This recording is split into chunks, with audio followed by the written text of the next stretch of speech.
You know what I just noticed about this program? What is that, Jenny White? It it does not have like a gradual cut down on the music. The music goes from like however loud I want it to be to 0.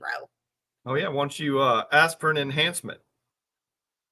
No, because every time we've complained about things before and then something weird happens. So I'm for once in my life, I'm going to keep my mouth shut. Just one time.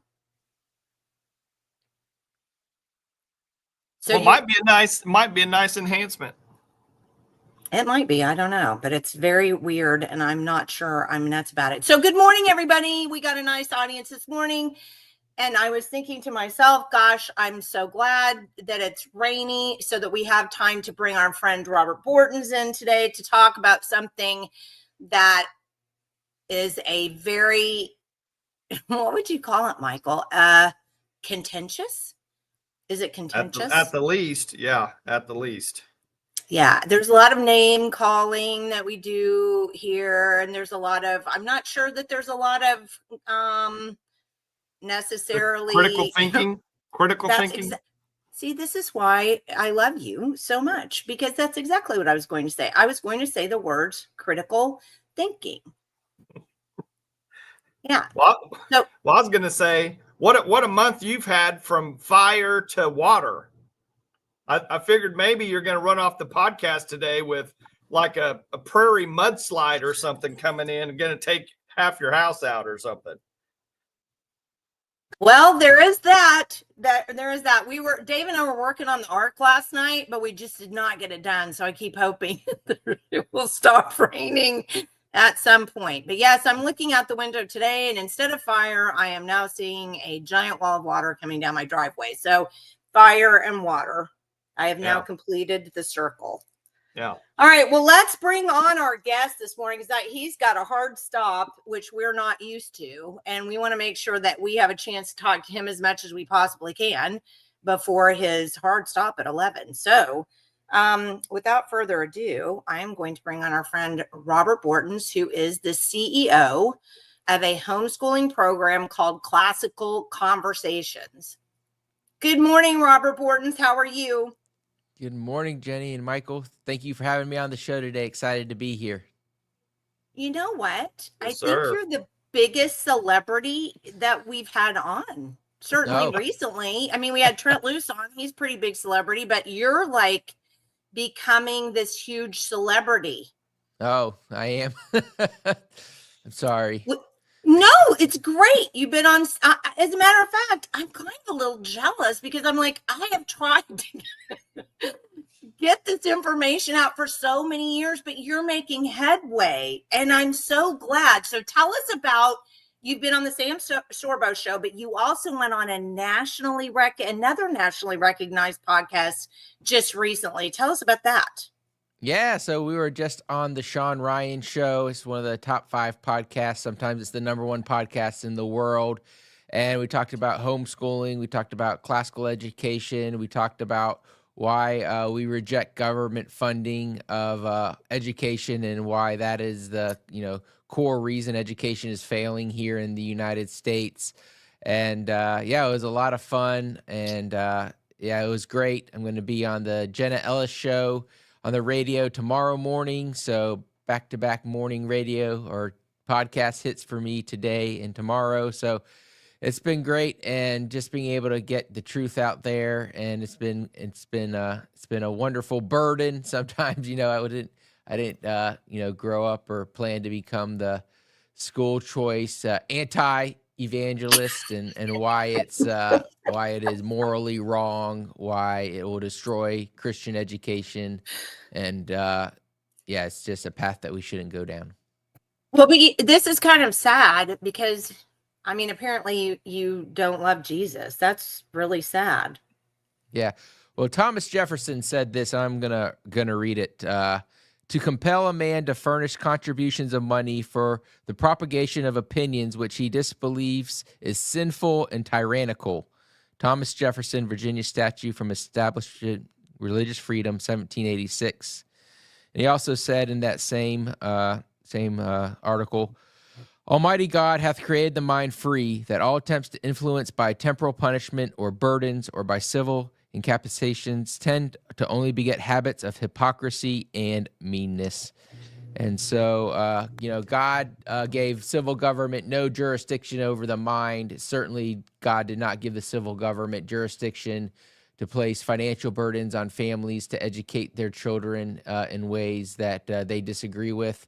And so the entire system is corrupt. And, I think the other side's arguing, well, it's going to be less corrupt if we move this corruption into private schools, into homeschools. But that's just not the case. It's just spreading the cancer of, unearned dollars. Paul talks about how if you don't work, you shouldn't eat. He says that when he was with people, that he would go and work so that he wouldn't be a financial burden on them, even though he was doing ministry work. So we just don't understand the economics of the Bible. We've done this in higher education already, and we've seen our Christian institutions become pagan temples. Things like Harvard and Yale, even quote unquote some of the Christian institutions that haven't fallen so quick, like, Wesleyan University, they are now, basically pagan institutions. And so what happened? Christians stopped paying their bills and the federal government started doing it, or student loans, or just different economic schemes. So, we've seen this play out time and time again. And, if you go to the civil government, my God has cattle on 10,000 hills and will provide for us. But if you're going to the civil government to provide for you instead of God, it just says who your real God is. I just was going to expect you to keep going because that was phenomenal. But I'm going to come back at you with this. So, Robert, is that the same Thomas Jefferson who wrote the letter to the Danbury Baptists, who said that there was no separation between church and state, or there was a separation, but hold on. Now I'm confusing myself. There was a separation between church and state. And so everybody, so many Christians are saying, well, that was just a letter to the Danbury Baptists. It's not in the Constitution. Then you've got people who argue that separation of church and state is in the Constitution. And I don't know if you know this or not, but in Oklahoma has generated the test case on this. So a Catholic online school, it's an online Catholic school, has sued to get money from Oklahomans to be able to have people to pay for the online school. And it's going to the Supreme Court. It's going to be heard today. Yeah. Yeah. No idea it was on the calendar for today. All I can say is, please, Jesus. Well, I thought that was the whole purpose of bringing Robert on today, was this exact execution with the Supreme Court, Jenny. You know what? Yeah, that must have been a God planning thing and not me. I'm giving God all the credit for that one. That was not me. He does deserve all the glory. Exactly. So why is it then that you and I disagree so vehemently with I disagree vehemently with just allowing the Supreme Court to hear it in the first place? But our state constitution literally says that we will not take state money and give it to a religious school or a private institution. So what do you think is going to happen in your estimation if the Supreme Court comes back with a favorable decision to allow the state of Oklahoma to pay public dollars to this private online Catholic school? Well, so I think the issue is the Blaine Amendment. I think is what the amendment is basically that that public dollars can't be used for furtherance of religion, and so I think that's what they're going to try to overturn. If it gets overturned, there's a number of states like South Carolina and others that have had their school choice bills be deemed unconstitutional. And so I think the big scope of this is, if this is deemed constitutional, that it'll basically outweigh or just basically wipe out all of those measures that are in state constitutions, which would be tragedy. It would be kind of the end of Christian education in the United States because it's not funded through the means that God created. So that's the hope of it. Obviously, we've got, I think it's 5-3 or something like that, 6, whatever the number is, 6-3, quote unquote, conservative justices on the Supreme Court, a number of Catholic justices. And so it's going to be, we'll need Jesus to intervene and hopefully get this stopped. So we'll see what happens, but I'm not, I do believe that this school choice is kind of the final death blow towards the republic. Once we can, once everyone is, thou shalt not steal, thou shalt not envy. That is the root of Marxism, and it's also the root of the school choice movement. It's envying of our neighbors, what our neighbors have, and it's theft through government coercion. And so, really, our founding principles were trusting in God in our country and trusting in individuals as well as, free market solutions.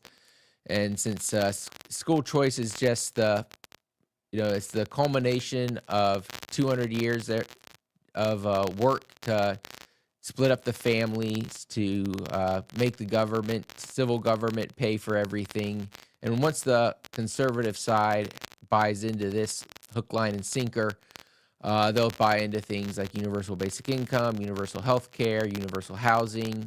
So universal education, which is what this is the final, in my mind, the final death blow to the republic, in which, Benjamin Franklin said, it's a republic if we can keep it. Well, now we see the end times of the Roman Empire, where everyone's just trying to fill their pockets with a depreciating dollar that's been inflated because of the corruption in the federal government and in our state governments, and everybody wants to live off everyone else's work. And as I think Margaret Thatcher said, the problem with socialism is you eventually run out of everyone's money.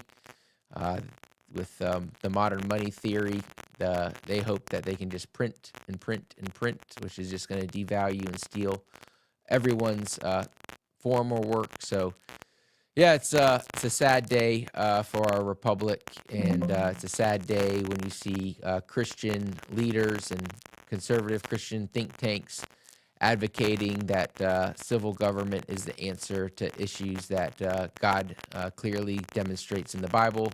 He never gave them authority over. So let me read you something. This is a Substack. It's a writer that we know. And I'm going to read this to you just because I think it's a very educational look at the other side. Mm-hmm. The state's Parental Choice Tax Credit Act, because Oklahoma has one, which channels taxpayer funds to religious schools through parental choice, is a beacon of hope for Christian families seeking to educate their children in accordance with biblical values. Yet, the secular left continues to cry foul, claiming that public tax dollars funding religious schools violates the First Amendment's Establishment Clause. Their argument is a distraction rendered moot by a simple truth. The taxpayers footing the bill for Oklahoma's free public education are often not the ones benefiting from it. Until those paying the taxes are the same as those receiving the service, the debate over funding religious schools is a hollow exercise. Now, the U.S. Supreme Court's upcoming ruling on Oklahoma's St. Isidore of Seville Catholic School virtual school could cement this victory for religious liberty nationwide, ensuring that Christian parents can freely exercise their God-given rights. So, let me go to the first thing. Are you on the secular left? No, I'm not on the secular left. I'm on God's side. So you're a Christian who believes that sending tax dollars to private religious schools is not a good idea. Yeah, I've read the 10 Commandments, and it says, thou shalt not steal, thou shalt, not envy. Obviously that's paraphrased from the longer version. So any sort of law that, that breaks those, which of course we have many here in the United States, I don't support. So here's the next argument. All taxpayers pay for public education. So, and that not all of them benefit from it. I mean, our kids were educated by classical conversations. So we didn't, and other means, but classical conversations, homeschooling, we didn't pay for that. And yet my property is taxed. So I don't own my own home, because if I don't pay my property taxes, then they take my home, right? So I'm forced to pay for a system that I don't use. So lots of people are forced to pay for the system that they don't use. So isn't it only fair to make those dollars go to the school that I actually want for myself and my children? Isn't that just fair? We don't live in a fair world. God didn't create a fair world. So we have single people who will never have children that pay taxes in their entire lives. I think there's a quote that's, I don't know who to attribute it to, but the government will break your leg and then hand you will give you some crutches and then ask for them to say thank you. And so, yeah, absolutely, we are taxed immorally. So we have immoral taxes going to an immoral system, and we want to spread that into our moral private schools and our homeschools. So that's just, one of the things that Jesus said, and he gave an example in the New Testament, was, the Romans and the Israelites had a kind of agreement where the Israelites had a lot of freedom compared to a lot of the other countries and people groups that they had conquered. But one of the things that the Romans could do was force them to carry their stuff for a mile, which is, of course, a tax on time, a tax on energy. All taxes are just your time and energy transformed into dollars. So it was one of the forms of taxation that the Israelites experienced compared to other countries. And Jesus said, when they asked him what he should do, he said, carry it a second mile. And so when homeschoolers and Christians pay for their own kids' education, as well as paying immoral taxes, we are, in fact, carrying our burden a second mile and showing them that the way, right? Christians are supposed to disciple the nations, and when you let the nations disciple you, which is exactly what this is, we see that, Johnny can't read. You said something about benefiting children. Well, 70% of kids in public school, roughly, can't read at grade level. So is it really even benefiting them that are in the system? And so, yeah, the system is corrupt and the system's not working. But the reason it's not working and it's corrupt is because the consumer, the person that benefits from it, isn't having to pay for it directly. And the same reason why we have sky high costs with healthcare here in the U.S., because we have had just insurance companies and different medical groups just kind of fleece the American taxpayer through the Affordable Care Act, aka Obamacare, which is just another universal step towards universal health care. So the civil government only has certain responsibilities, mostly around justice in the Bible. And so anytime the civil government, even if it's ordained by the people, step out of that, the situation becomes dire. And of course, we've seen our biblical worldview in our country collapse as the civil government has taken more responsibility over public education. We've seen obviously morality collapse. Boys can't even look down and see what they are anymore. We've got Johnny can't read. Sally doesn't want to have kids. So we see when the civil government takes responsibility for things that God gave the family government to be in charge of, that society collapses. And so one of the things that I'm happy or kind of learned in the last month or so is school choice has been debated since the founding of our country. And it was soundly defeated by our founders when it was brought up, 250 years ago. And so it wasn't until Horace Mann introduced Prussian, aka Germany, pre-World War I, education models into the U.S. It took us 200 years, however many generations that is, 5 generations, to lose the sense and really have public education degrade our minds so much so in a kind of a flywheel manner that we are now going back to the same debate that our founding fathers defeated 250 years ago. Thank you for that, but I'm going to give you another one. And the reason why I'm doing this is because there are a lot of well-meaning Christians out there that really believe that this is the only way for some children to have a quality education. So let me address that question, because I hear that too. Okay. Right? But they don't ever, none of the rules or laws they're passing actually do that, right? They're actually, if you wanted to do something like that, and it's failed miserably in Louisiana, but Louisiana has a school choice program, but it's 200% of poverty level. So at least it's for the poor, right? If you're going to make that argument, at least have legislation that's for the poor.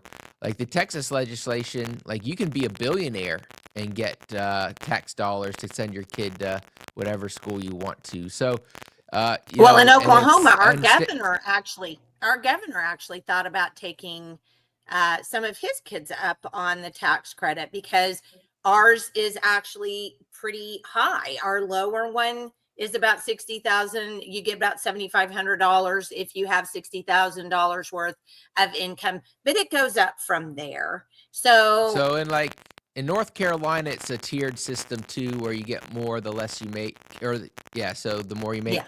So we had during we had a big hurricane just destroyed our the western part of our state. Yeah. And while the western part of our state was getting destroyed, the Republicans, with the extra money that they stole from us, decided to approve the rest of the scholarships. Now, this is mid-year, so people have already paid their tuition and made their decisions for the rich. Because those basically, if you made $0, you were first in line. If you made $1 billion, you were last in line.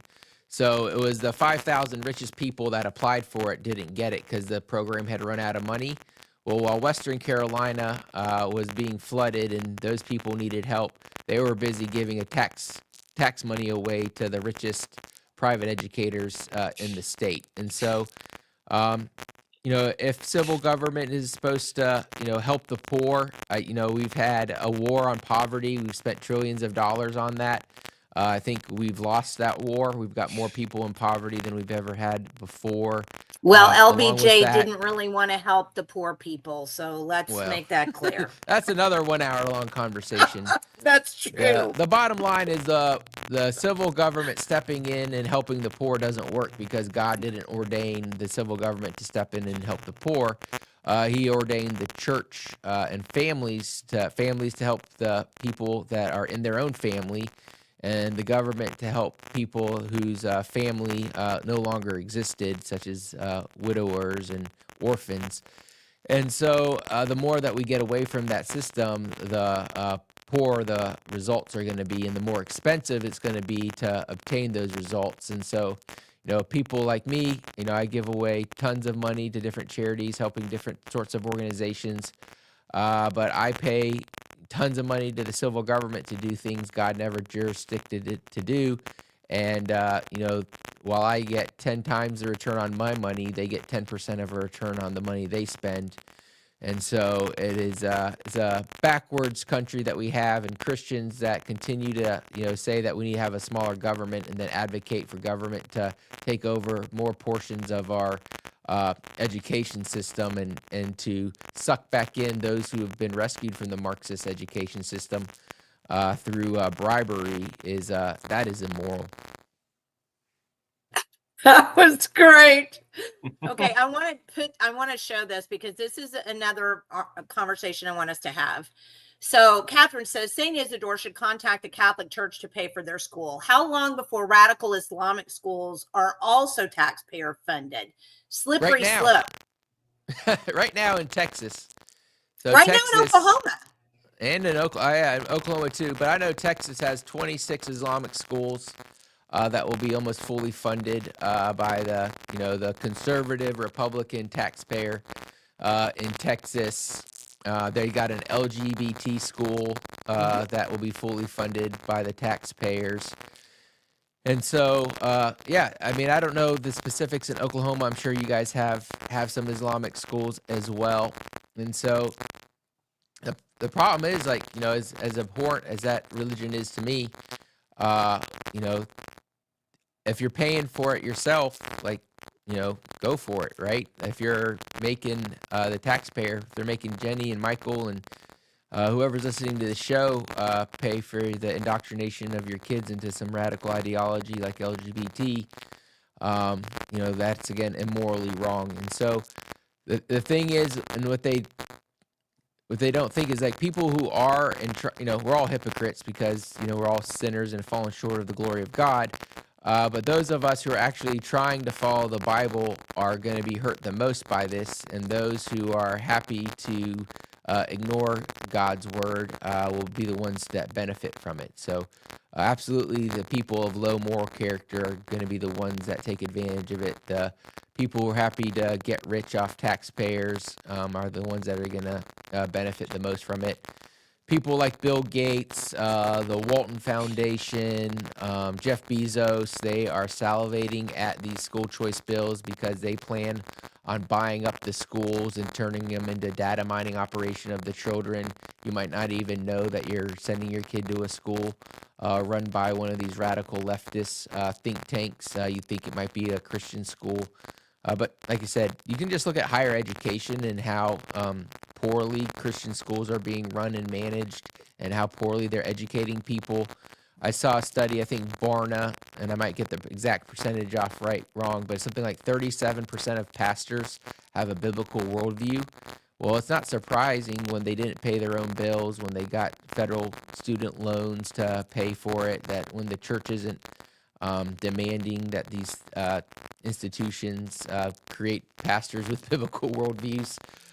So it's difficult if 37% of our pastors have a biblical worldview to expect much more in our congregations. And so, I think Barna has found about 9% of Americans have a biblical worldview. Less than 3% of Gen Z has a biblical worldview. And so this is really the result of, our Christian leaders bowing down to civil government for nearly 200 years now, especially in the realm of education. And I just like to remind people, Marxism is an economics idea, and the idea is redistribution of wealth, taking from those who have and giving it to those who have not. And if school choice isn't a illustration of Marxist ideology, I don't know what is. And so we've got the rise of the kind of woke right, where they want to use the power of government for their benefit. And the power of government should be very small and very limited. And once you've established welfare programs such as school choice, they're very hard to wind down. And so ultimately what's going to happen, 5-10 years down the road, if not sooner, taxes are going to go up. The private school that your kids are in might be fine for a few years, but the schools that your kids' grandchildren are going to go to are going to be terrible because you sold out your family's freedom for a temporary tax relief. Well, I think just like we were talking a little bit earlier before the podcast, Jenni, whatever the government gets its hands on, the government never shrinks. They only grow. They only get bigger. They only have more control. They only suppress us more, take away more of our liberty and rights. So as now they're getting into this more private side of school that they've wanted to get into for a long time. I mean, that eventually that's what's going to happen. In my opinion, Robert, is it's going to look all, pretty in the beginning, but let's fast forward 10 years. I mean, it's going to be just another land grab, basically. Yeah. So right now, so I like to call them useful idiots, or, it's like the Trojan horse, right? The person who opened the door to the Trojan horse thought he was doing a good thing, right? He did it. He said, "Oh, look at this. This is amazing." And so, he wasn't a leftist. He wasn't someone who was, on the other side or on the other team. He was someone who thought it was something that was a good thing to do for his city. And so the legislators, through the think tanks, have been, and through the donors, have been either bribed or coerced or misled into thinking that funding all these institutions is going to be a benefit to Christian education, to their people, that'll get them out of these quote unquote Marxist schools. Well, let's see. Why are they Marxist schools? Well, because they're funded by the taxpayers is the only reason that they are. It's also interesting because the public schools are fully and 100% controlled by the legislators and elected officials. And so if the elected officials who are in charge of our Marxist schools, no matter if they claim not to be Marxist, are now going to be in charge of our private schools, well, what's going to happen to them? The same thing that happened to public schools. And a lot of people don't know, like, public school early on was paid for by the families directly to the teacher. Businesses would pay for it, scholarships, things like that. And everything was 100% controlled locally. And so that was how public school mostly got started here in the United States. And they said, oh, we can make it cheaper and better if we give the control over to the state. And everyone's like, yeah, it'll scale. We can buy things at cheaper prices and blah, blah, blah. And the result is it's gotten more expensive and the quality has gone down. So your microphone is got some kind of buzz in it. I thought it was originally static or something. My headphones, so I didn't say anything about it. But if there's something in your microphone that is, we're having trouble hearing you because it's kind of. Try it now. All right, I'll try it now. No, it's still. It's got a little static when you talk. Yeah. Interesting. Yeah, and so. I noticed that there are a couple of people on Still there? on the feed. Yeah, it just sounds like right static. Well, and I tested it, Jenny, also just with our mics because I muted both of our mics while Robert was talking, and it is coming from his mic. All right, we're changing some settings to see if it'll work. Okay. All right. So while you're doing that, let me just point out a couple of things so that then hopefully you can talk on this. I wish I could remember her name. I'll have to go back and look at the podcast, but we had a lady on our podcast who runs a private school here in Oklahoma, and it's a private school for young kids. It's an elementary school, but they're building on every year. And we asked her and we said, why? She said, I'm not taking that money from the government. I'm not going to have anybody. If you want that tax credit, please don't come to my school because I'm not going to do that. And we asked her why, and she said, and here's the important part, which goes back to what you were saying about the Marxist and the curriculum. The state requires schools getting the tax dollars to be accredited by a specific accreditation organization. And the accreditation organization that they use is a secular accreditation association. It's private, and there are several of them that they actually use. But the point of the matter is that for the school to get the taxpayer dollars, they have to be accredited.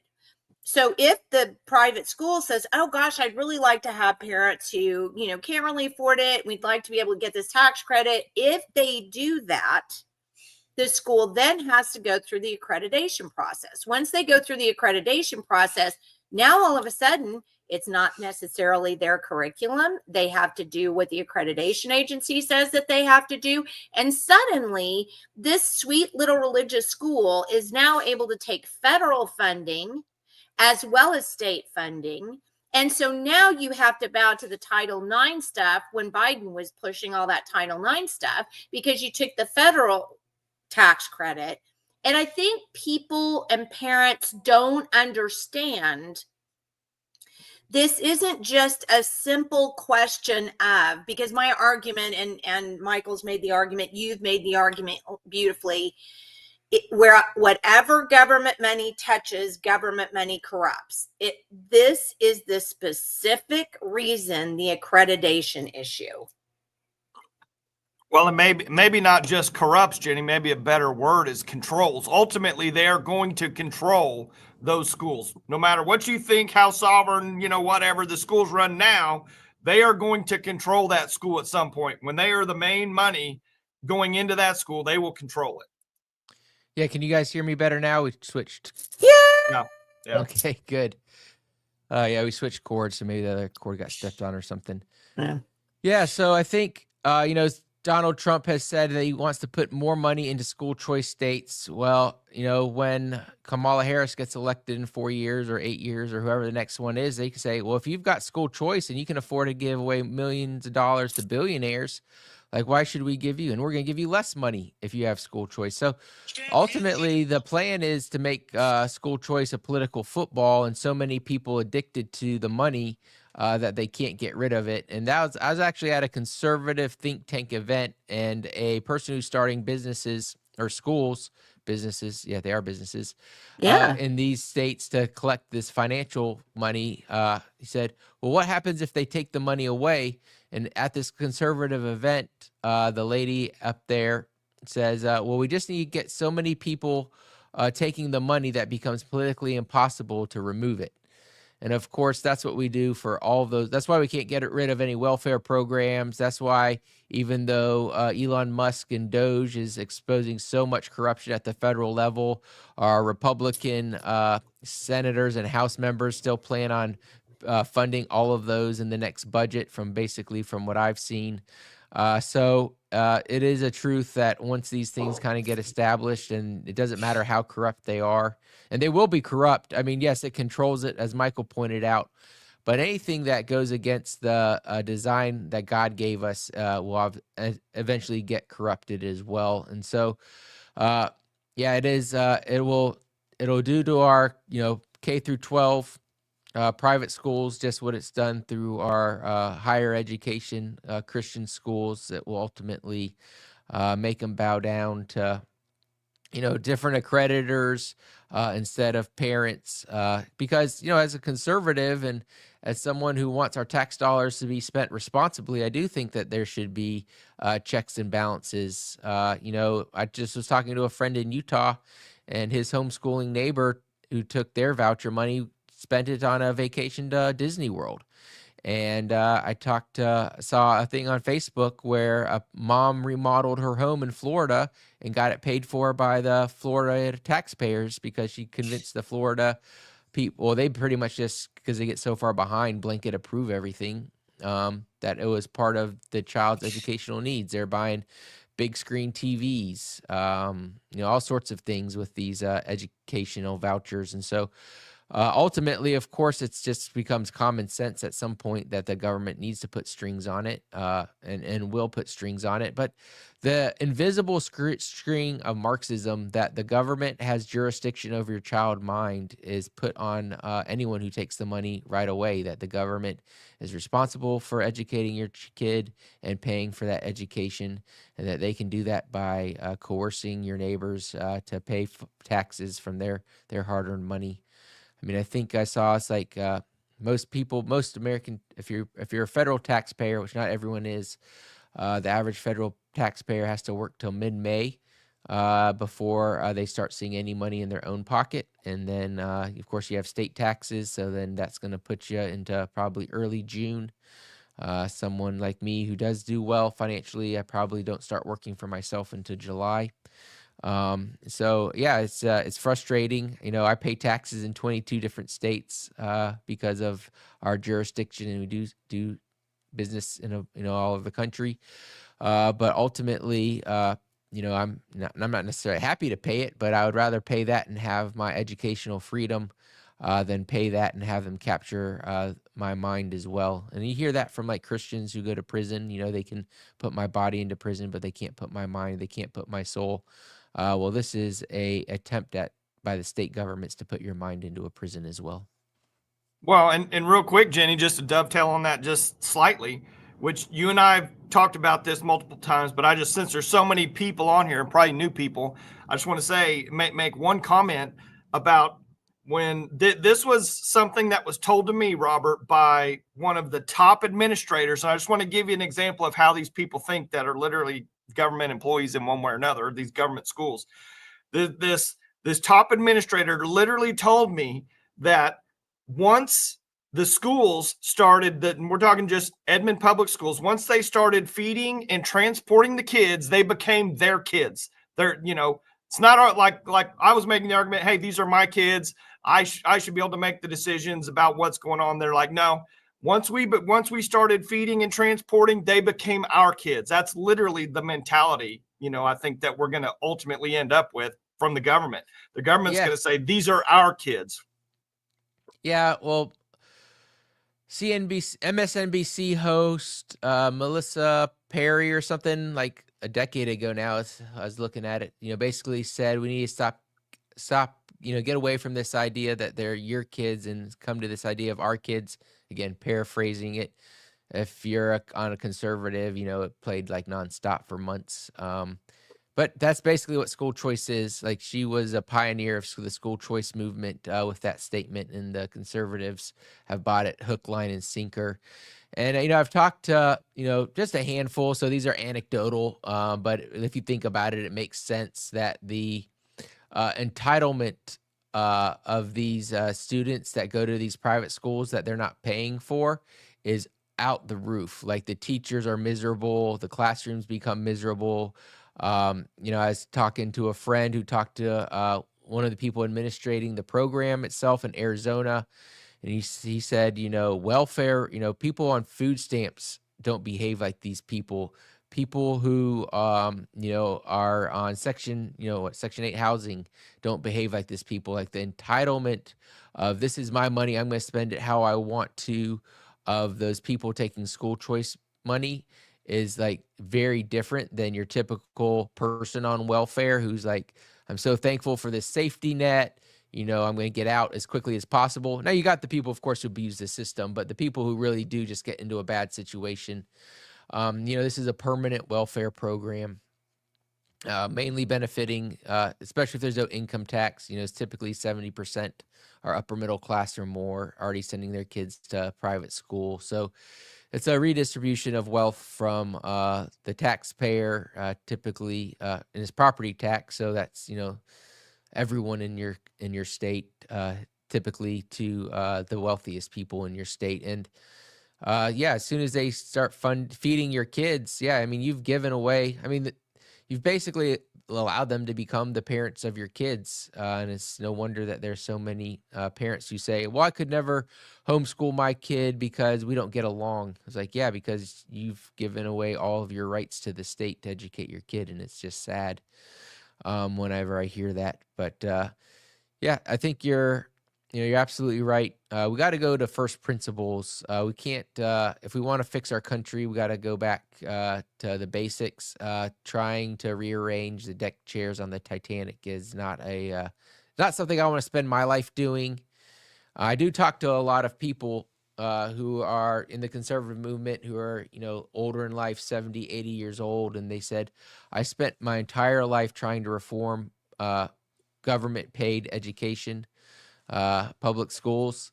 Yep. And I just wasted my time, talent, and treasure trying to do something, because now I realize that, God's not going to allow us to redeem something he didn't establish in the first place.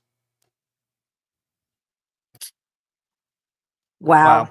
Well, you know what? Also, what kind of kills me, Robert, is you said you were talking about the redistribution of wealth. When I think about this, I think of the redistribution of the performance of education, because it's anytime you subsidize anything, I don't care what it is, and especially the thing that gets me also, Jenni, is in this state we're so oil and gas heavy. There's so many people that are in that industry, and then you've got alternative energy, green energy stuff coming in. They know how bad subsidized anything affects the performance and the cost of everything else.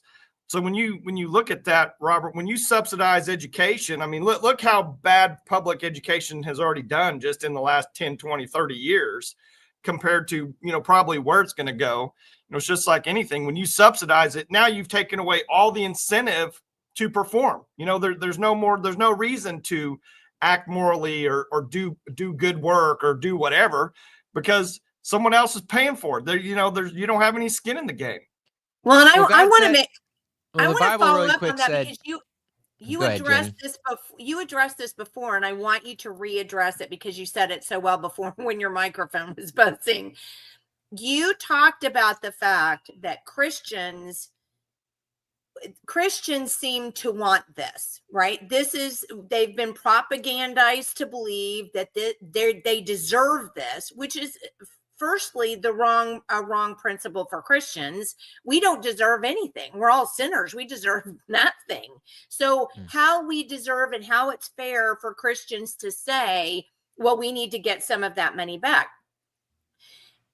If you were truly a Christian, what you would do is, if you're a retired person and you're paying taxes to the public school, you would go out and find kids or in your church, bring in people like single parents who have kids that need to be educated at home or anything like that. There are other ways to attack this issue beyond having the state do it. And for Christians and conservatives to eschew all of that and say, no, we're not going to do that. That's not fair.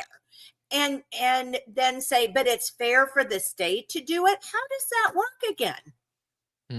Like I said, I found the verse, 2 Thessalonians 3:8. Neither did we eat any man's bread for naught, but wrought with labor and travel night and day, that we might not be chargeable to any of you. So basically, we did not accept anyone's food without paying. On the contrary, we labored and toiled day and night, working so as not to be a burden to any of you. And so that is the model that was given to us by the disciples. And this is the exact opposite of that model, right? This is rejecting what is told us to do in 2 Thessalonians 3:8 for the model that Karl Marx gave us, which is to everyone by his means and to everyone to their needs. And so the problem is, again, we've become so numb to the civil government intruding into our children's minds that we've, every generation loses something. And like I said, our founding fathers knew better. They rejected school vouchers. But when Horace Mann introduced public school to the country, about a little bit over 200 years ago, and that has continued to degrade the family and continued to degrade the mind. The good thing is it took 200 years, more than 200 years for us to buy this lie. But it goes back to the first lie Satan told Eve and Adam. Did God really say? And that's the same lie that, Satan tempted Jesus with after the 40 days. And so now he's tempting that with Christians. And since we're, most of us have gone through the civil government's paying education system called public school, and we don't know how to read and analyze the text anymore. And so, we can read the Bible and just totally not understand the economic messages that are coming out of it. And so before we find ourselves today. You're getting close to having to get off. So before you do that, I want you to talk to people about classical conversations. And I'm going to say this really quick one more time, even though I've said it before. I loved classical conversations, and all three of my kids, well, actually four, because I homeschooled the daughter of a single friend of mine. Awesome. So so I had four of them in homeschool at the same time, and we loved classical. And my 20-year-old can even go back and talk about and sing some of the songs that we did in classical conversations and learning Latin, and the whole thing. And so I constantly, when people say, well, I don't know how to educate my own kids, I always say, start with classical conversations. You just can't get a better foundation than that. Talk a little bit about that before you have to go. Yeah, classical conversations. We were kind of created almost 30 years ago now to answer that question, because homeschooling was still relatively new and a lot of people didn't know how to teach certain subjects. And so classical conversations is a 1 day a week homeschool community where we have a full K through 12. We even have college courses. We have even master's degrees for parents, integrated, biblically based education system where you're homeschooling your kids, but you're getting together with a trained parent tutor who's there as a resource for you and your children to train you how to homeschool. We've lost the ability to parent in our country. We've, with over 50% of boys not living with their dad anymore, and that's been going on for 20 or 30 years. Most of us have no idea what parenting even looks like. So we have to redeem that, and we do that by getting into groups and studying the classics, the great books that have changed the course of human history, reading what the founding fathers thought, looking at original source documents, memorizing in the younger ages copious amounts of data, geography, math facts, Latin. And we do that with a system that has been helping students know God and to make him known. That's ultimately the goal of a Christian education, is to honor God in all that we do. And so, we're in all 50 states, we're in 60 countries. And you don't have to be expert at education to homeschool. You just have to be willing to do the hard work. And things that are worth it are hard, and things that are easy are very often not worth it.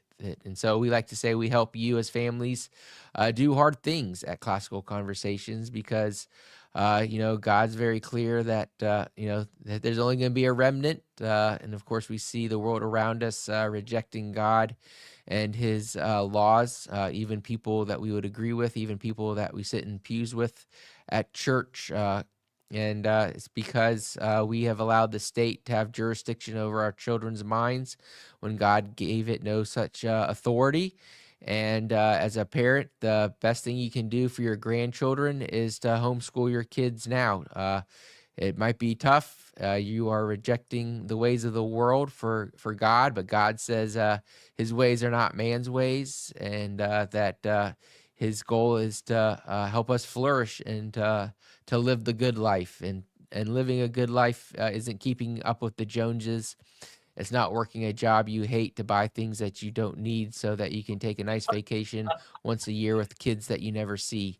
Living the good life is having a strong family, making sacrifices for each other, having what you need in life, not necessarily everything that you want. And, God is good to seek first the kingdom of God, and everything else is going to be added. And so Classical Conversations, we just want to help you live a flourishing homeschool lifestyle that honors the Lord, and do that in community, because we all fail, we all fall down, we all need help. And when you're in a community of like-minded believers, there's people there to lift you up, to hold up your hands when you don't have the strength to do it anymore. And so that's what Classical Conversation is all about. And we're all sinners, and we fail at that vision all the time, but then we just stand back up again and start running towards our Lord. Well, again, I am a firm believer in your program and enjoyed it just so much. And I think there's one last thing that I want to say before you leave. One of the things that I loved about Classical Conversations is you, especially when they're little, you're required to be in the class with them. Yeah. I mean, you go to the class with them. Well, how many parents today know what's going on in their classroom? How many parents are inside that classroom to know? What started with the pandemic was parents going, oh my gosh, you're learning that in school, right? Yeah. Absolutely. So that's one of my favorite things about Classical Conversations. I just can't tell you the warm fuzzies I have from all of the times I sat in class with my kids and got to listen to them recite stuff or talk. And then we talked about it on the way. I loved it. I think I told you this one time before. I think the only thing I hated about it was when they left, I was so sad. It was like I spent so much time with them. I was just broken when they left. I was like, I'm not finished. So now you need to get a college curriculum, and that would have kept him home longer. Yeah, we're working on it. We're working on it, Jenny. Hopefully rolling something out soon. Yeah, I just like to challenge parents. Like, if you are in a public school system now and you just don't see a way out, just take one day off of work. Call the principal, tell them you're going to come spend next Wednesday with your student and follow them around in the classes because you're taking off day off work and you want to help them out and see what happens. I just challenge you. We gotta stop being comfortably numb and start getting engaged in our kids' lives. Amen. Robert, thank you so much for being on. You're an absolutely phenomenal spokesman for this. And thank you for all that you do. And thank you for getting out there and spreading this word. We just so appreciate you. Yeah, thank you all. Thank you for having me. And I'm sure I'll be on again in the very near future. For anyone, if you don't mind, just follow me on X, The Robert B Show, and I've got a weekly podcast, Refining Rhetoric. We talk about this and a lot of other things. So, just thank you so much for everyone for tuning in, and just please go read your Bible and go try to weigh these economic policies against what you see in God's Word. Thank you, Robert. God bless you, and we'll have you on again soon, I hope. Bye-bye. I just think he is a phenomenal spokesperson for, he had so many arguments I hadn't even thought of myself. I mean, the First Thessalonians, I hadn't even really thought about that, because how many people do I talk to? And their argument is, well, I have to pay for this, and if I do that, then I'm going to be paying twice. Okay. Well, I want to ask, what's more important, your pocketbook or your kids? I would think that there's pretty tough question probably in today's time, Jenny. Not I would hope that most people would go kids, but I don't think that happens. Well, and all of these people who, and hold on, because I'm going to get on a rant here for a second, because when I go back to the Substack that was published this morning, where I was called secular left, claiming that public dollars funding religious schools violates the First Amendment's clause. You know, people who are older and who are retired needn't be complaining. They should be going out and finding kids to homeschool, whether it's their kids or somebody else's kids. But this whole idea of I'm secular left because I see what's going on here, and I'm realizing that this is just another way for the government to get their tentacles into your family and into everything else. And I'm sorry that you're not wise enough or eye-opened enough to see that. I'm very sorry that you've been propagandized to believe this, but maybe it's a you problem and not a me problem. Sorry, go ahead. Well, I was going to say, you threw me for a little bit of a loop, because at the start of the podcast, you said Robert had a hard stop at 11 and not 10. So there was something I wanted to get his comment on, but it's something you and I've talked about, and it's my main issue. He's Eastern time. That's why. Okay. Yeah. Well, yes, that was the problem. He was Eastern time. Okay. So where he is, it's already 11. Yeah. So you were right. Yeah, I'm sorry. Just the syntax of it was a little out. But my main issue with this whole deal, and you and I have talked about it multiple times. So we've got the Supreme Court hearing the case today on St. Isidore. Yeah. So my main issue in this whole deal is we're a sovereign state, right? We're supposed to be a sovereign state. We have our own constitution. So now all these school choice people, what is going to happen is you're taking a decision that's pretty cut and dry in the Oklahoma State Constitution. Now it's going to federal Supreme Court. Supreme Court is going to use federal case law to override our state constitution. And that's just the beginning. Where's our sovereignty now? Does the Constitution even matter anymore? Do all the laws and rules these legislators make, does it even matter anymore now if you have a precedent that the federal government can overrule your state constitution through federal case law? That is my main issue on top. Yeah, I have issues with the whole, public money and private deal, but my main issue is that overruling concept that's going to happen to the Oklahoma State Constitution. Oh, that's and for people not to understand how enormous, just the enormity,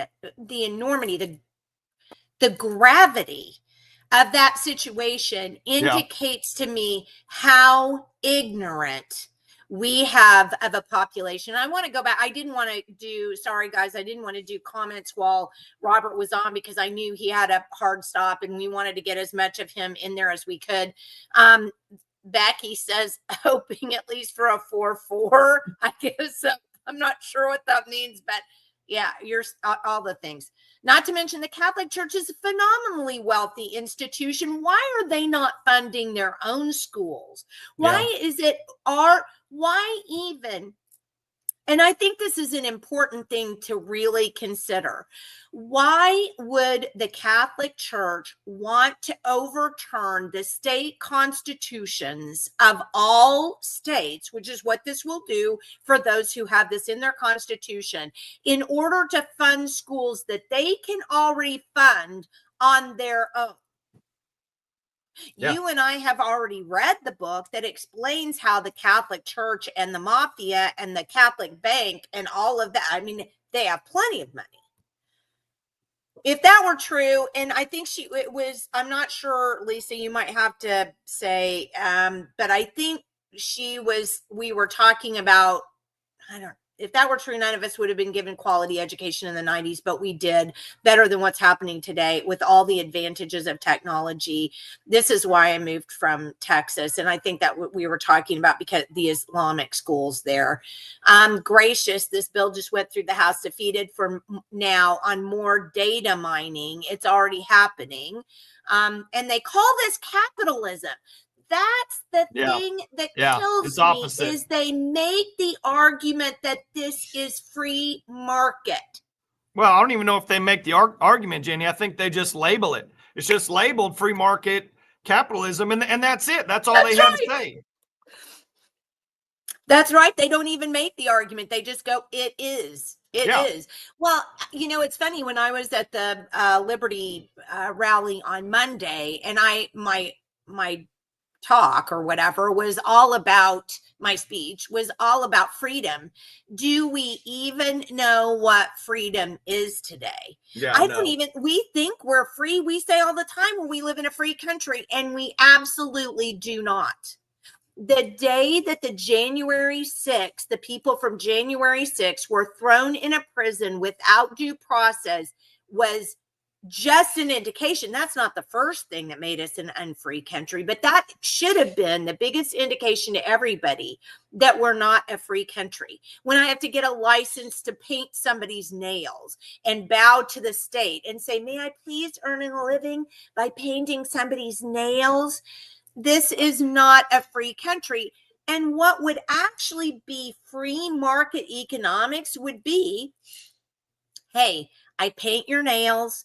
You don't like it. You say, I'm never going back to Jenny White again. And you don't. Yeah. That solves the problem. Yeah. Then we had a problem with the buzzy mic. I'm so glad we got that fixed. I was thinking it was my headphones, which is why I hadn't said anything before. Church and state, which so many scream about, why not add in school and state? Government should not educate kids either. Yeah. I thought it was the rain. Bingo. Wrapped in the tentacles of government to achieve accreditation, self-serving promotion for ethereal achievement. Why do people not talk about this? Why do people not say, okay, well, guess what? you think you're sending your kid to a private school on the backs of taxpayers for religious purposes, and you're going to say, but I can't afford it myself. And then you're going to end up screwing over this religious institution for other parents because, well, and that's not true. It's the school that wants to take the money. How Christian are they when they don't really care that much about the kids, but they just want the money? Right? Achievement. The problem is the progressive change, and that's and you know what? It's funny. When I just read that, I started thinking progressive. Well, that's the frog in the boiling water, right? It's happened so slowly that people haven't seen it happening. It's been in the other generations where the kids are now propagandized to believe, all the things, all the Marxist things.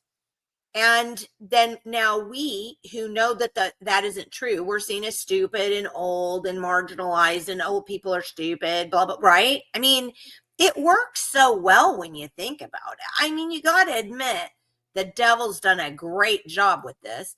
And this is one that I had seen. Thank you for this, Janet. People want solutions now and they don't care about the future and say we're fearmongers. And that's exactly what it is. We have raised generations of people who don't give one rat's butt about being self-responsible, about having self-government, we have raised a bunch of people who are only interested in this. Well, it's all about me. Well, and part of that, Jenny, though, is, what do you think one of the most powerful words, four-letter word is in the world? What do you think that is? Got any ideas? Single word. No. Just exudes power no matter how you use it. The word free. The word free. Okay. Free market, free this, free that, free education. You use the word free, now people don't have to do anything. They don't have to work. They don't have to perform. They don't have to do, all those subsidies, those are all free. All those vouchers, they're free.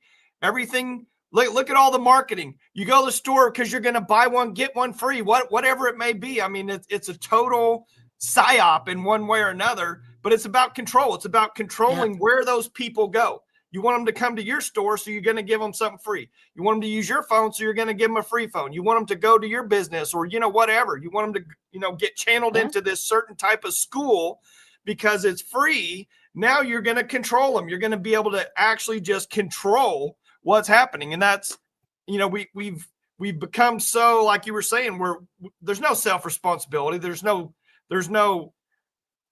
we're a nation of narcissists. Yeah. We're a narcissist nation.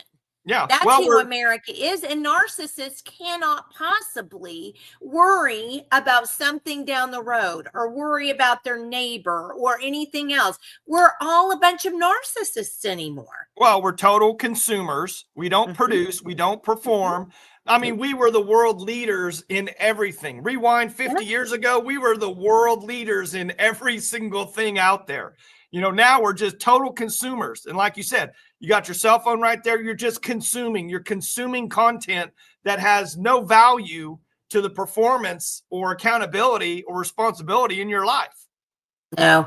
And I want to get through some more of these, but remind me to tell you about the book that I'm reading right now.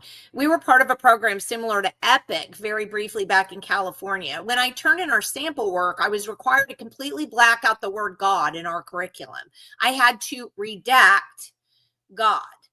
I wasn't even a Christian at that time and still thought it was ridiculous. I had to redact God. So hello, people who are, let's see, it's Americans for Prosperity, who are run by the Koch brothers, who are not Christians, who are not conservatives. AFP, Americans for whatever that is.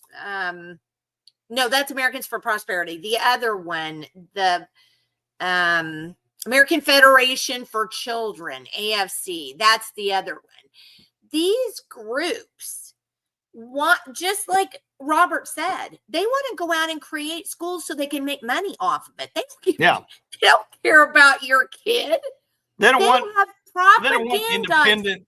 Yeah, they don't want independent, critically thinking kids in Nope. any capacity. They want the money. Nope. Exactly.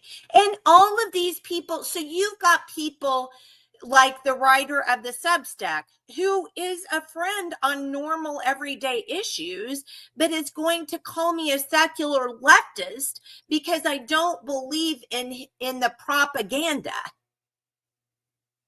I mean, it's absolutely shocking. I saw tons of abuse with just the $1,000 per student I saw 20 years ago. A family of 4 kids could get new computers and TVs every year. And don't forget, I was going to say this, but I wanted to let Robert have as much time as he could. Don't forget, in Oklahoma, there was an audit done that showed that $2 million of taxpayer dollars going to put kids in Oklahoma private schools were used to pay off the debt of the families who got the money. So don't tell me this little trick that we're playing where we give, the parent gets the check, but then they get to sign it over to the school. Obviously that isn't working.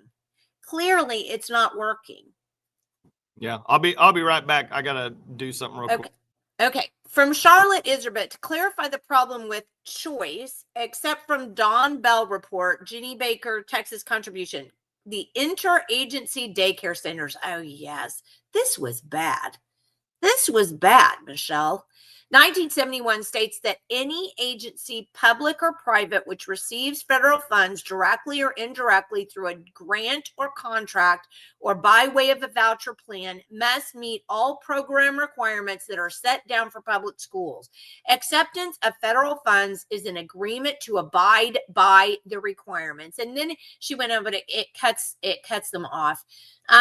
But that's true. Jake Merrick for governor said that people should help those in need at the local level, and we can turn that around from the ground up. Get back to basics. Teach these kids the fundamentals to become productive citizens. This teaching kids with this ready for college concept is harming true education and the basics. I made a post this morning on Facebook, which was really super important to me, and it had something to do with what happened to me on Monday. And one of our friends who watches the program frequently sent me a message and said, please call me. And so I called him really quickly before we went on this morning, and we were talking, and he said, and I'm going to have him on the show, one of the things that we need to talk about is we do all the wrong things for education. I mean, completely the wrong things. Classical conversations starts the kids out right. Well, and ends the kids right too. But they totally start them out. We have to have kids. We don't educate kids for jobs. I know everybody says, you say that all the time, Jenny. Yes, I do, because it's absolutely 100% correct. You cannot educate a child for a job. That's called a planned economy. That's why the Chamber of Commerce was at the state capitol lobbying for a bill to collect more data from children, because the more data they have from children, the easier it is to funnel them into jobs in their planned economy. And it's important for the Chamber of Commerce to have business run everything, because that's the way that money changes hands, is through all this business. It's the elitist version of, we need to make sure that those kids who don't have other options, who didn't get to go to the Beaux-Arts ball. Oh gosh, I think a perfect example would be our new Governor Stitt's new appointment to the higher education board. He went to all the graduated from Cassidy, very, very private, expensive. I think it's the most expensive private school in Oklahoma. He graduated from there, went on to I think it was Stanford. I'm not sure. Then went on to become an attorney, then went on to become the Beaux-Arts king or something to that effect. These are elitists. These people, they're never going to understand what happens to people who are in the lower tier, but they want to throw them bones. Oh, well, we'll find a job for you. Here's our planned economy solution. We'll educate you for a job, and then you can slip right in there. Be a widget for us. be one of our widgets. I don't want to be your widget. No, kids, you want to be your widget. You educate a child for the whole being. You educate them in art and science and history and math, and you let them soak all of this stuff up and then decide what they want to be for themselves. But that doesn't work in a planned economy. That can't make people money by that, because that kid may decide to go into business for themselves. That kid may have a mind of their own and say, I don't want to have to do things the way that you want me to do. And gosh darn it, wouldn't that really suck for the elitists? So that'd be competition, Jenni. They don't want competition.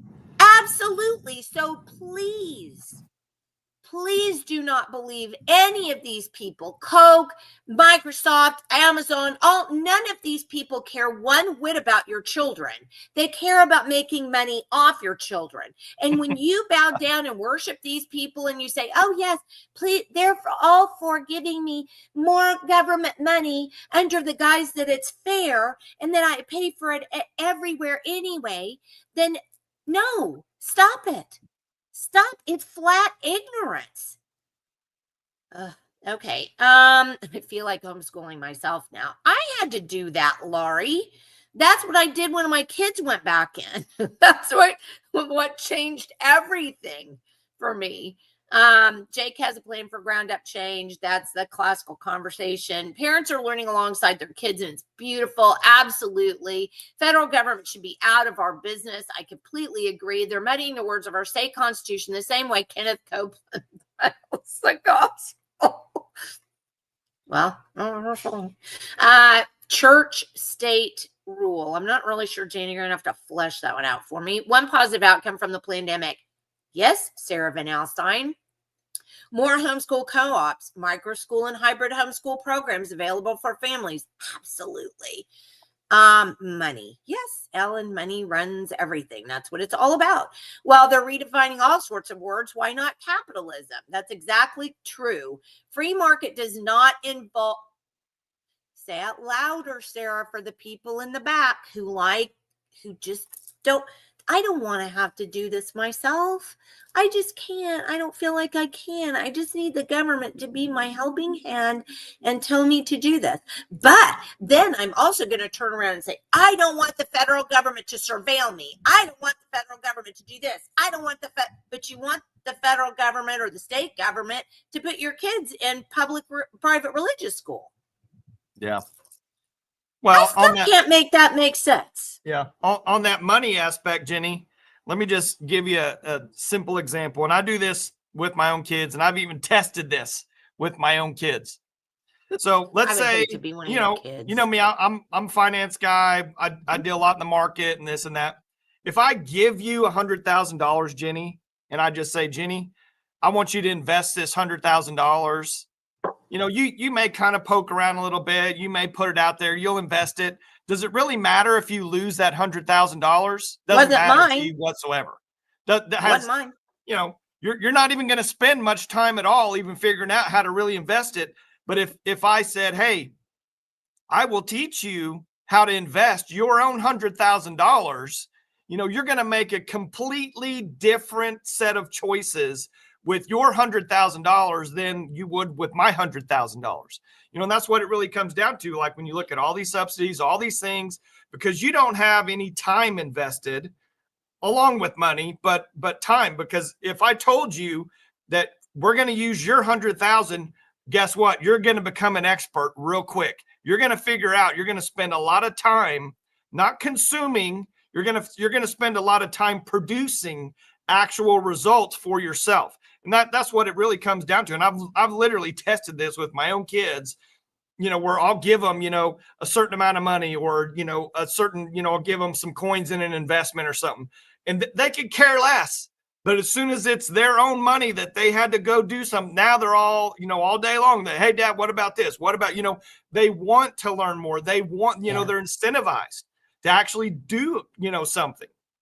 Well, now I think that's it's an excellent point, because it's pretty much true all the time. And I'll say pretty much because I saw there was a guy that I follow on Instagram, conservative guy. And he said something one time that I thought, oh my gosh, that's right on track. He said, I'll bet you money if I gave $100,000 to a whole bunch of people, the majority of people I gave it to would come back next week and want another $100,000 because it was gone. Yeah. Yeah. The private school accreditation lobbyists were at the Capitol all the time while we were there fighting this stuff. Yeah, absolutely. And you know, the important part about it is accreditation organizations make money. That's what they're in the business to do. Well, they're part of that pick winners and losers also. You play along, whoever the best little automatons that fall into line and play along, they get the highest little marks and grades.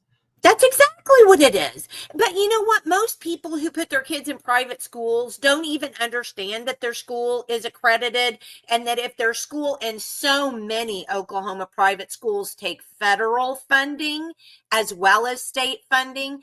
How is it, do you think, that we've watched the scores of even private schools go? Yeah. Oh, yeah. Right. Definitely. It's because of accreditation. That's a big part of it right there. Well, you can't say that if you're going to, or you can't do that, or you have to use this curriculum. So all of that's just silly. What the government funds, the government controls. People need to remember this. Absolutely. What happened with healthcare, Michael? Well, I'd say we're probably pretty much some of the sickest in the world, and now we pay the most of anybody, even though it's the most funded by the government, subsidized. Oh, darn it!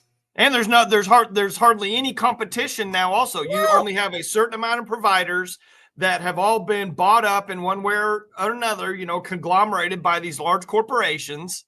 So you don't have all the little independents, you know, anymore because they can't compete. Well, you can't. Yeah. I mean, they took out the competition.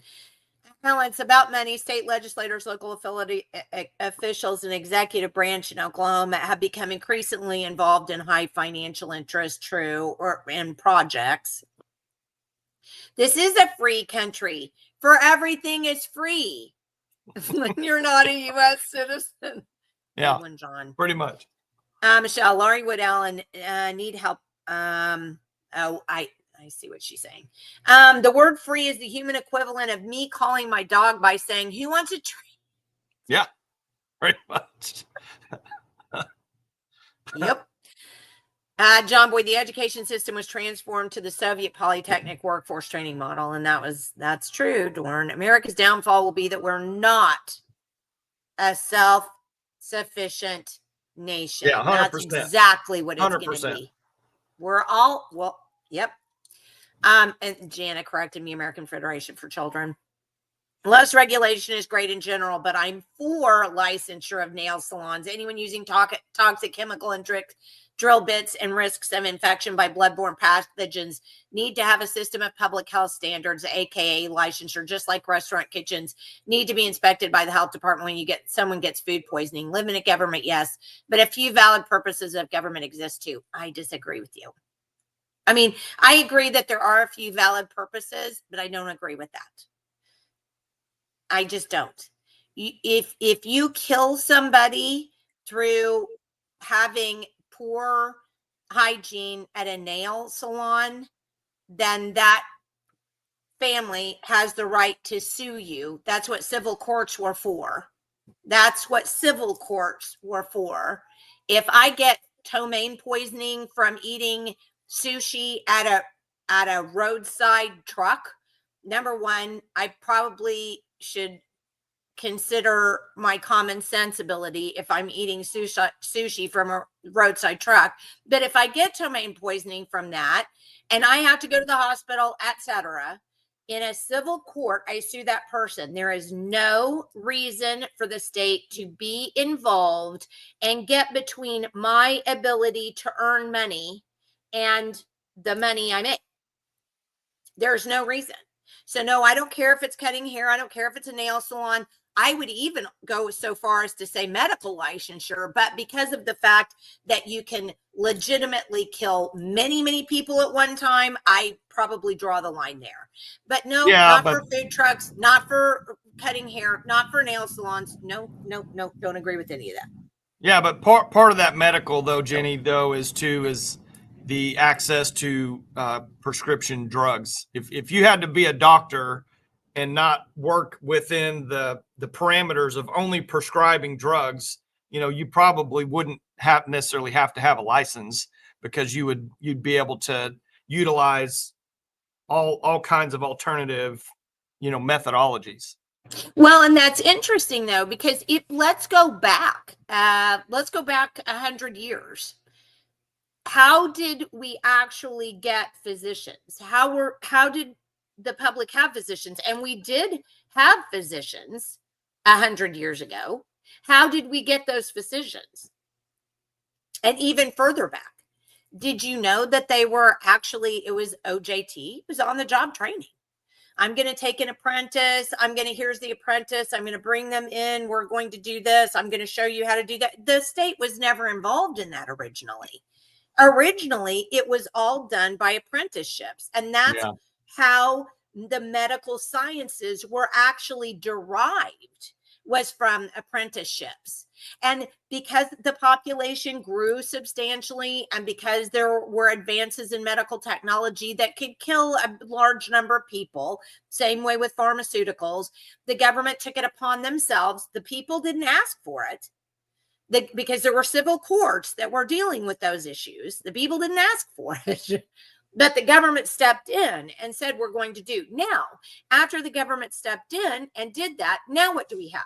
We have publicly subsidized pharmaceuticals that are killing people just as fast as they would have been killed if you didn't have the pharmaceuticals in the first place in some cases.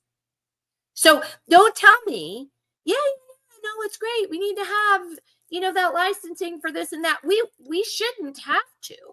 We literally should not have to. Oh, leadership. Okay. Brainwashing cycle. Agree with you there. Same thing with,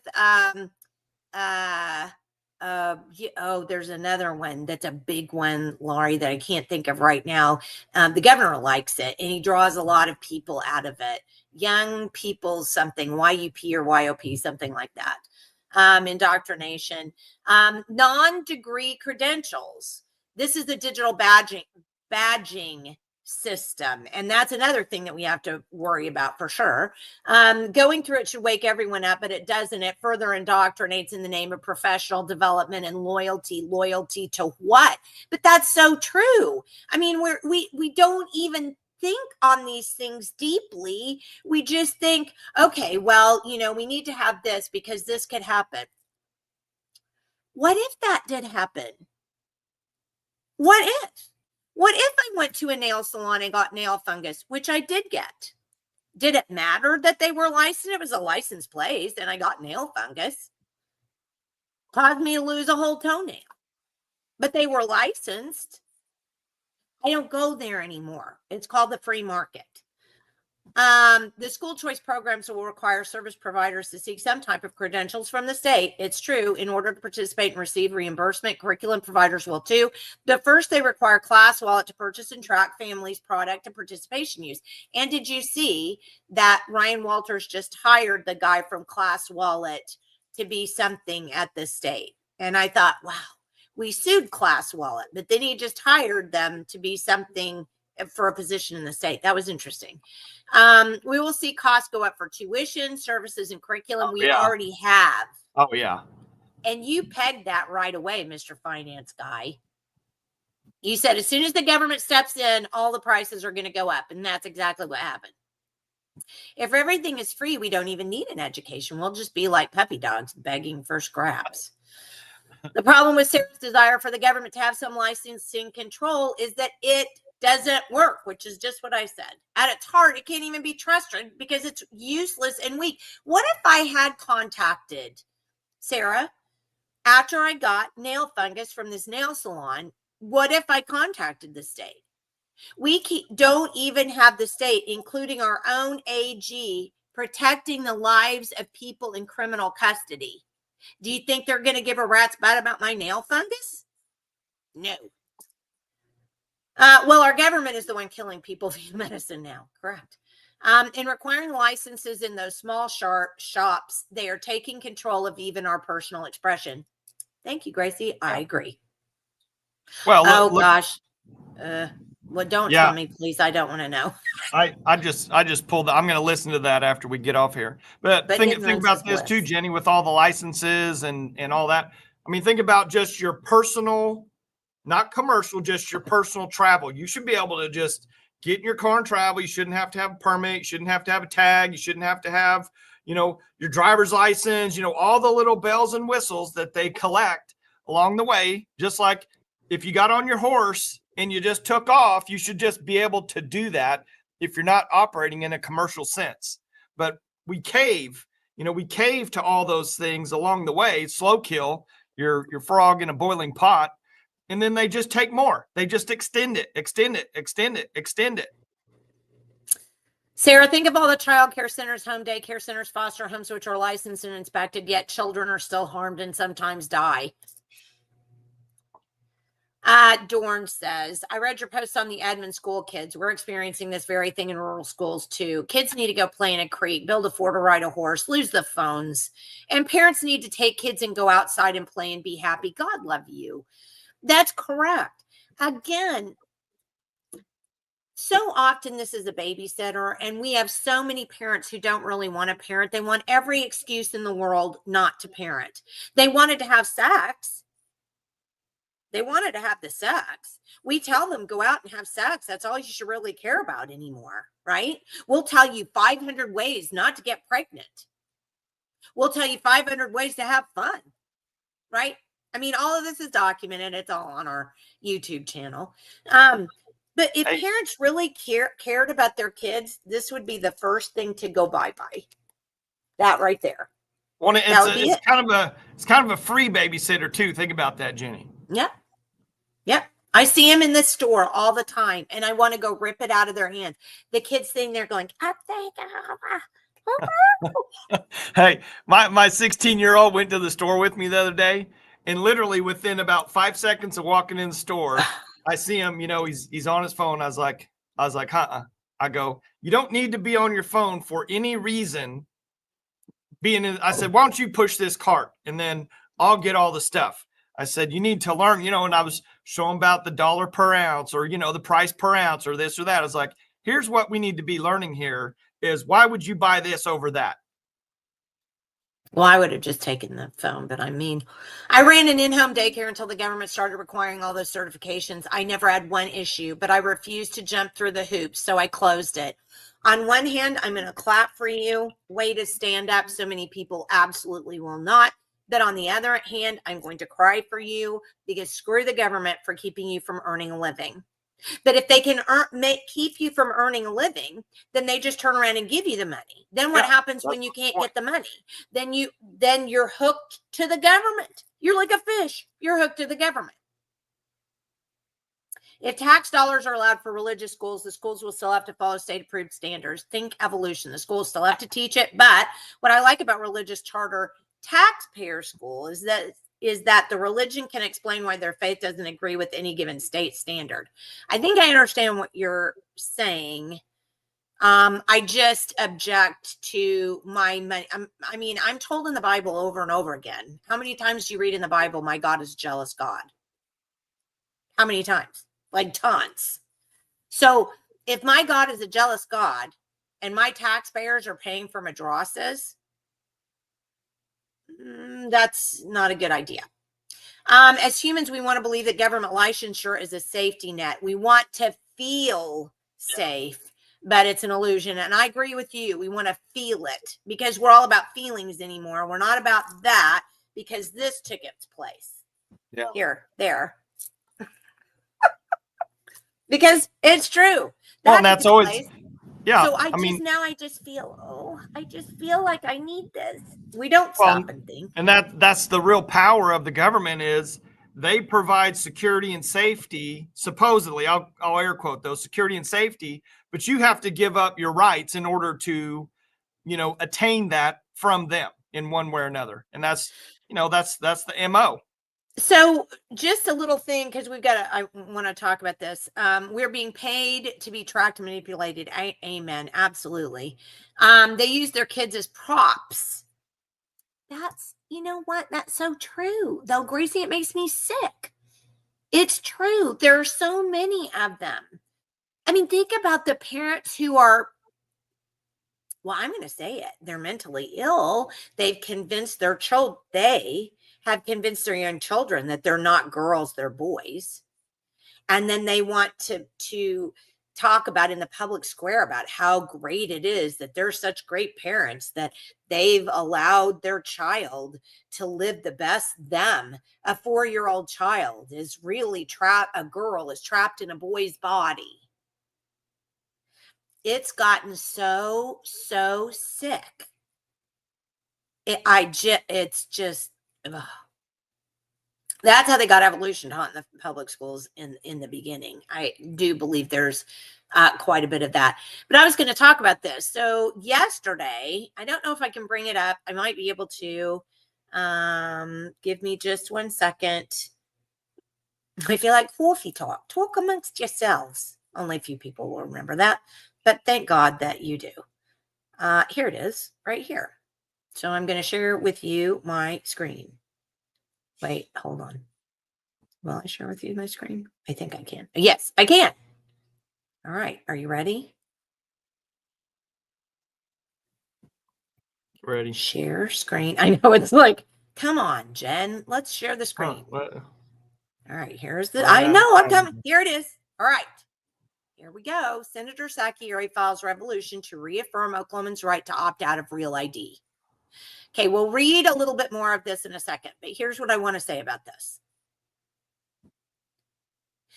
When the government control my ability to get on an airplane, I'm not free. You're not free.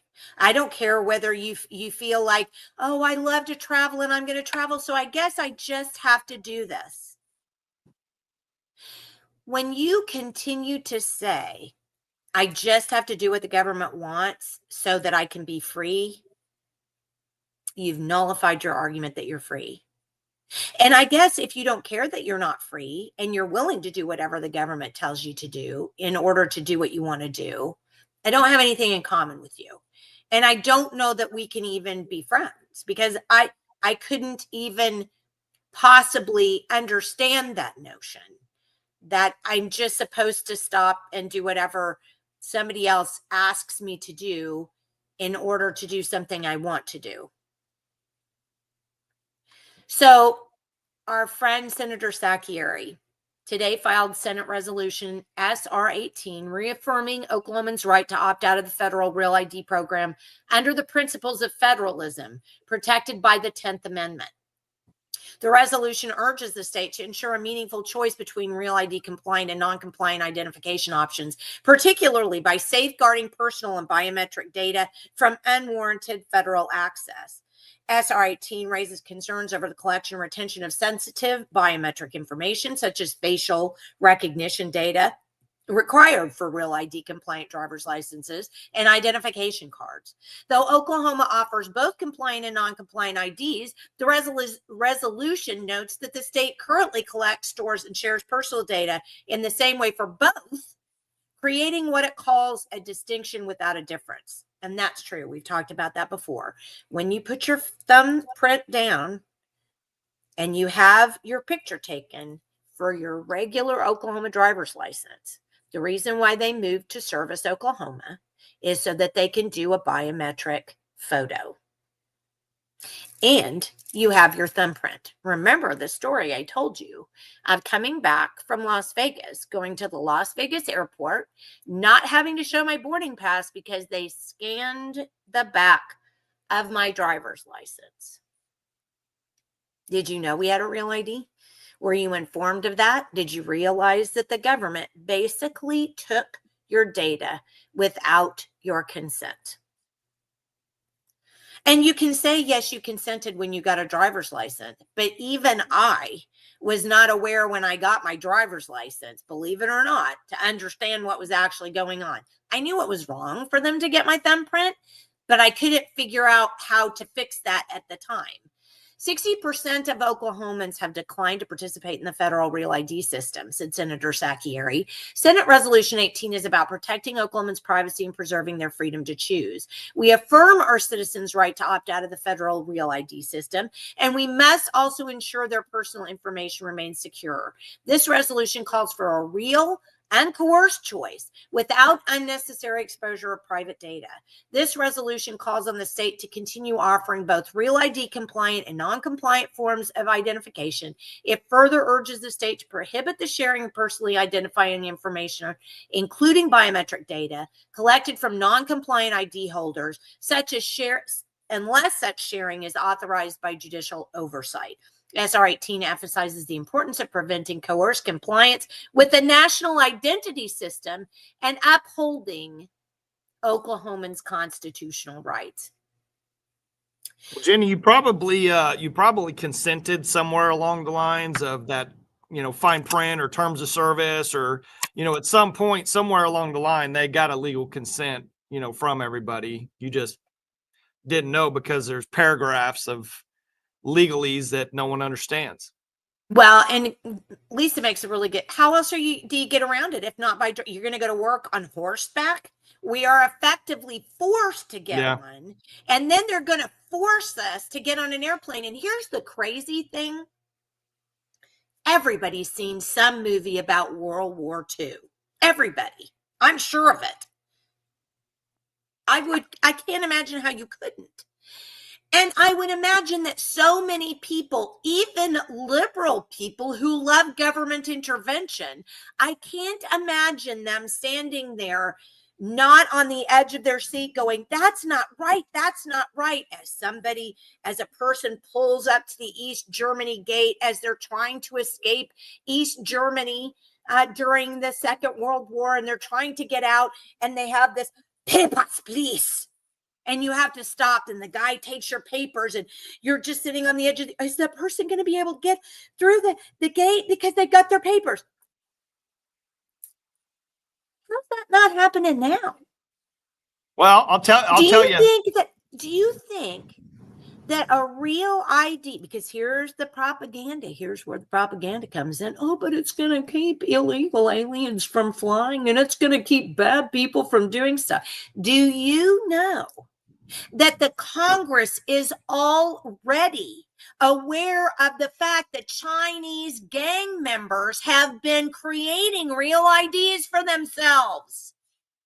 Congress is aware of this, and yet you have Kristi Noem standing out there going, well, you better get your real ID in order to get somewhere if you're going to fly. Really? Mm-hmm. Well, I can answer that for you, Jenni. So we've offloaded over your frog in a boiling pot, slow kill. We've offloaded our liberties for safety and security. But on top of that, the only thing that matters now to the masses, and this is my opinion, I'm not saying this for you or anybody else, the only thing that matters is the impact on their decadence. If their decadence is impacted, then there's, all hell is going to break loose. They don't care about, a check-in with the Nazis over here, because they know they're going to be standing in line watching their videos, watching YouTube or posting something while they're waiting. It doesn't matter. So as long as their decadence isn't impacted, they don't care. And we live in that state now. We live in a state of total decadence. There's no personal responsibility. Nobody wants the personal responsibility to stand up and say, you can't have that. We don't care enough about that anymore. What we care about more is I get to go to Italy versus they have all my stuff. Yeah. We just don't care enough. We only care about doing what we want to do, not about being secure in our persons or papers or anything else. We just flat don't get it. Julia says, first evolution was taught as a theory, then it became taught as a fact, and that's how these things happen. Why people think we should fear China? They're not even paying attention to what's going on in DC. Jenni, clip this part. Real ID. There are many folks I want to send it to. I will, because and by the way, we are having an expert on Real ID who will be here the second Friday in next month. So May, the second Friday in May. She's an international, I think. Yeah, I want to say she's an international expert in Real ID, and she's going to tell us how bad this is. So make sure you've got that on your calendar. I got sent to the office because our teacher was pushing it so hard. I finally asked that terrible question: if evolution is a fact, which came first, the chicken or the egg? Of course, he couldn't answer, so he sent me to the principal. Well, good for you for trying, Gracie. Kids as props, living our youth through your kids. Boy, did she hit on that, right? It's true. How else do you get around if not by driving? We talked about that. It's significant enough and resembles the Revelation 13 mark of the beast. So Dorn hit on the reason why, part of the reason why I'm so agitated about it. As any Real ID expert will explain to you, the evolution of identification has come from complete analog, and I'm going to call just writing your name, right? Analog to digital. I'm going to get your thumbprint or your facial ID or even your iris scan. And then the next step is what we call biologic ID. And that's where they take your DNA and imprint it on something, or they put a chip that it has all of your biological ID under your skin. And that is the mark of the beast. What happens when Christians take the mark of the beast? And here's the worst part about Real ID. There is no religious exemption. In the United States of America, where we are to be free peoples, not tracked, not identified, not assimilated into the Borg of technology, there is no religious exemption. You should all call your not like any of our Congress people other than Josh Burkeen are going to give a rat's behind, but we should be telling Congress, and right now, you guys need to call all of your senators on behalf of Kendall Sathieres, SJR 18, and say, we need to have this immediately. I want a religious exemption to this crap. I'm entitled, as an American citizen, I am entitled to a religious exemption. This whole country was based on religious freedom. And yet I can't claim that for myself. Again, we're not a free country.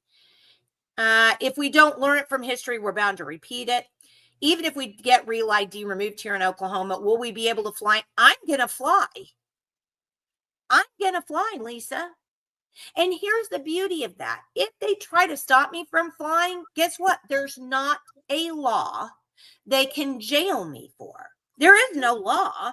There is no thing that says that I can't fly. They're telling me I can't fly because they expect me to roll up. Well, they don't expect me, but they expect most people to roll over and go, well, I can't fly if I do that.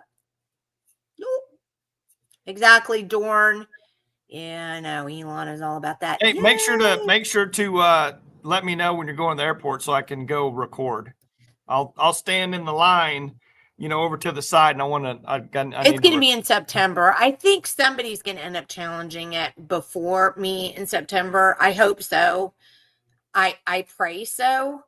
But yeah, there isn't a law. I mean, I'm expecting this expert when she comes in to talk to us about this to make that clear. There's not a law. They're propagandizing you into believing this because they want to tell you that it's safe and secure, even though I can have Josh Burkeen on this show as soon as he's got 10 minutes to tell you, no, Congress already knows that Chinese gang members have been making Real IDs. And here's the thing. Aren't laws put in place really to affect the general public because they never stop the people who want to get around them, do they? Do they? Do laws stop anybody from getting around them if they want to. No. Then, so what's the purpose of it? Control of the general population, just in case you. Mark of the beast is willingly taken by unbelievers, though. We don't need to worry. I agree. What we do, but here's the thing, though, Lisa, we do have to worry, because if we're being told we can't get on a plane, we can't live our lives without this, we need to make that stop. We need to worry. We need to say, nope, I'm not taking it willingly, but you can't make me do whatever because I'm not willing to take it. So that's what we do have to do. Exactly, Michael, because I don't think they'll allow Jenni on the plane. We'll see. They will. I think, Jenni, that they're going to say, flying's a privilege. Go drive. We're not letting you through here. You know what? I'm going to say there's no law that says you have to detain me for getting on without it. So try. Try. If you get a passport, you have a real ID. And that's true because, they're saying, well, you can get on with a passport. Okay. But the same biometric data that that is going to be collected on you for a real ID will be the same as that for a passport. So it's 6 of one, half a dozen of the other. Agreed. I was referring to hell. What was she referring to? Me getting on a plane? Oh, Mark of the Beast. Okay. Sorry. All right. Okay. Tracking and data mining in education. And that's, another thing that we're still, trying to fight now. Laws are only applicable if those in power are willing to enforce them. And that's an excellent point. That's an excellent point. Otherwise, the strength of protections are a fallacy. Small towns live this every day, and don't they? Laurie would know. God love her. That's well, just another comment on Lori's deal there, but a caveat to that is not only the enforcement of it, but the interpretation of it. Just like what's going on right now with the St. Isidore stuff. Now, even though we've said it a certain way in Oklahoma, now it's going to be interpreted, possibly differently, in a federal court. It just boggles my mind, because if we actually did what we were supposed to do and go by the Constitution instead of case law, it'd be an open and shut case. I mean, the federal government doesn't rule the states. There's something called the 10th Amendment. Yeah, the exactly. 10th Amendment allows states to make, laws as they wish. But I guess they subrogation to a couple of different things. But I guess whatever. they have jurisdiction in this because it's federal money coming into the state charter schools. So that's how the feds are going to overrule this deal, is because it's their money at stake here. Well, I'm hoping this is not going to. Laurie says, again, willing to enforce. The interpretation is a mind game to twist and turn the clear verbiage and intent. Yeah. I would agree with that. Yeah. Well, it's 1:54, and we've touched on a whole lot of subjects after Mr. Bortins left. But I would ask you to share this video, and I'll make some other clips because Robert had such great points today, and I'll make some clips. Well, I used a passport. I'm not willing to get a passport either, and that's sad. I mean, until they're not, I don't know. Honestly, Sarah, it's a great question, because I guess what I'm going to have to do, I've always wanted to go to Ireland. But I guess I'm going to have to just look at it in picture books, because I'm not willing to do these things. No American should be willing to do these things. And here's the crazy thing. If every American was willing to stand up and protect their rights, the right to be, the rights that are already guaranteed in the Constitution, that governments are supposed to be protecting. The Constitution doesn't bind me, it binds the government. So if every American would be willing to stand up and say, according to the Constitution, you can suck it, because I don't have to do that. That would be great, but that's not what happens. We let the Supreme Court and every other attorney and every other law enforcement, every other court get away with us playing this game of judicial review. Well, I'm looking back in the court cases, and we're just going to look at case law, and this says blah, blah, blah. A long time ago, we should have had our wits about us and told them to go take a long walk off a shore pier. And yet we haven't done it. But if every American would stand up, our government wouldn't have a chance. But most people would prefer to go, yes, how high do you want me to jump? How much DNA do you want me to give you so that I can go fly or I can do whatever? No. Nope. On that note, though, Jenny, I don't think a passport is as invasive actually as the real ID. I don't think there's actual like I got a passport. All my kids have passport, but it's literally just, your social security number, your birth certificate, and, like one other proof of residence or something like that. I mean, I don't remember fingerprints or anything like that being attached to my passport. Well, but maybe that's changed. Well, but your photo is I mean, it's a facial recognition photo, which is, has data points attached and it's entered in a system. And that data isn't just captured instantaneously. It's exactly like the gripe that we've made about the flock cameras. This stuff is kept on servers. It's farmed out to different countries, to different cities, to different states. And we're not safe anywhere. That's the big problem. 7 states had a state religion when the Constitution was signed. So the First Amendment says yes to that. I look at the clock every time. Oh, that's what you were saying, Kim. I was like, military members and departments have been subjected to Real ID for a long time. No choice. I'm going to see you on some sovereign citizens body cams. I don't want to play that game. I don't want to be that person. I really don't, because I do believe that governments are instituted among men for certain specific reasons. Like, for example, our neighbors are not going to come together at this point in time. We just don't have the ability to build a road. I mean, so if that's the case, then we need to pool our money and we have to have the county do it for us. Those are things I don't see a problem with. But when you start going outside the bounds of things that I can legitimately do for myself and affecting the way my ability is to live, then we're going to have an issue all day, every day. So, okay. Anything else, Michael? Sure. I mean, we keep going for another couple hours. No doubt about that.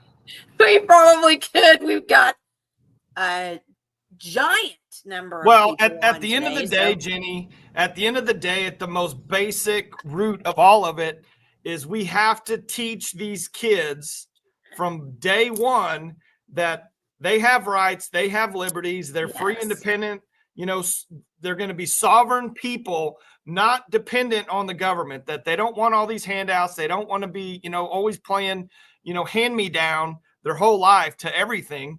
And when it comes down to it, like my job as a dad, and I tell my kids all the time, I'm not your friend. I'm not your best friend.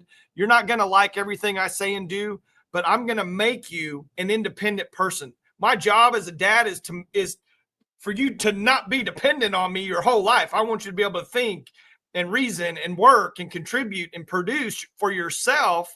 So you don't have to have me. I mean, to me, that's my job, is that I don't want them to have to depend on me for everything.